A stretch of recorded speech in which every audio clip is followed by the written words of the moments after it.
It is the greatest show on earth. It's happening now in Qatar, and it is all anyone can talk about. Yes, I am talking about the FIFA World Cup. It's making headlines all across the world for various reasons. Let's take a look at this report.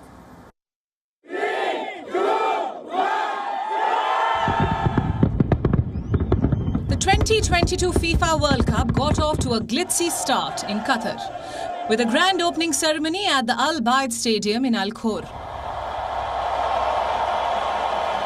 South Korean boy band member Jungkook was among one of the performers as the World Cup organizers presented a spectacle. Jungkook performed the official World Cup song Dreamers with Qatari singer Fahad Al-Kubaisi. There was Hollywood glamour thrown in as well, with superstar Morgan Freeman donning the narrator's role during the ceremony and giving a nostalgic monologue. This is for the first time that the Middle East is hosting what is often described as the greatest show on earth.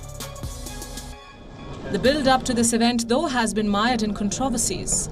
There has been widespread criticism of the host country's human rights record. Qatar officials have maintained that their country has been the target of racism and Western double standards that no host nation has ever faced before.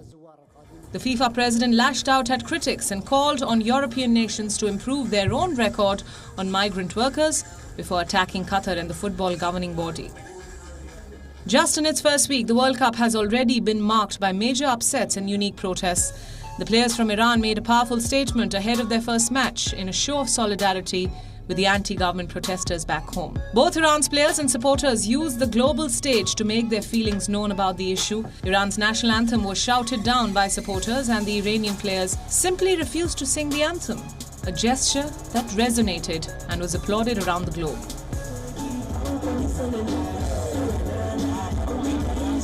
The almost unprecedented protest in Iran was sparked off by the death of 22-year-old Mahsa Amini. In the custody of Iran's morality police, she had been arrested for allegedly not wearing her headscarf properly. But that's not the only protest in Qatar that has made headlines. Germany upped the ante against FIFA after staging a freedom of speech protest. Ahead of their World Cup opener against Japan, the four-time world champions say that human rights are non-negotiable. The German team posed for the pre-match photo with hands over their mouths. It is a gesture of defiance that could come to define the entire tournament. And parallels can be drawn with the Black Power salute by American athletes Tommy Smith and John Carlos at the 1968 Olympics. So how did it all begin? The captains of 7 European teams at the World Cup, including Germany, had decided to wear One Love anti-discrimination armbands during the tournament to support inclusivity in football. The rainbow-colored armbands are also directed at Qatar's homosexuality laws and the country's treatment of the LGBTQ+ community. FIFA threatened to issue yellow cards to players who sported the armband. FIFA's stand drew criticism from the teams involved with the German Football Federation, who called it extreme blackmail. The German government also threw its weight behind the team, saying the rights of sexual and gender minorities were non-negotiable.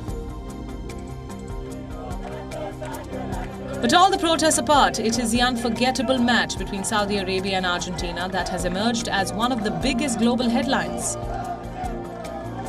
This week, many have described it as the biggest upset in the history of the FIFA World Cup. The Saudis stunned Lionel Messi's Argentina after coming from behind in the second half of the game. The two-time world champions came into the game on the back of a 36-game unbeaten run and faced a side ranked 51st in the world. Argentina's loss to Saudi Arabia sent shockwaves through the sporting world. Saudi Arabia declared a national holiday to celebrate the famous victory. The royal family, including Crown Prince Mohammed bin Salman, celebrated the momentous victory in Riyadh. It was King Salman who declared that November 23rd would be a public holiday. According to statistics, the Saudis had an 8.7% chance of beating the 1978 and 1986 champions. That win sparked off massive celebrations in Doha, with Saudi Arabian fans celebrating as if they had won the World Cup itself. This celebration of the beautiful game will continue till December 18th, when the World Cup finale will be played. And there is no doubt the event will continue to generate headlines, both on the football pitch and off it. South Asia Bureau, WION World is One.